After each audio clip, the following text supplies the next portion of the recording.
না রাবার দিয়ে চুলগুলা বাইতে আসবে না। আমি ভুলে গেছো না? এই বাবু দেখছো দেখছো? দেখছি। চলে নেও নেও, চলো চলো।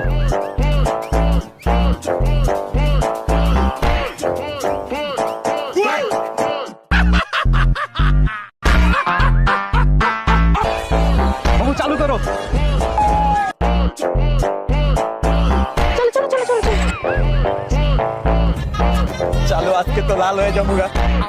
বাবু নামো নামো নামো নামো। কই নিছো? দাও। না, এটা কি রাবার? আমি তো রাবারই নিছি। রাবার নিছো মানে তুমি এতগুলো টাকা দিতে শুধু রাবার কেন নিছো? আমার তো রাবারই প্রয়োজন ছিল, এই জন্য রাবার নিছি। কি একটা অবস্থা, মায়া মানুষ কইতে করে তুমি টাকা ফালাই শুধু চুল বাঁধা লেগে রাবার নিছে। তোমার না ওই বান্ধব তোমার চুল পুরো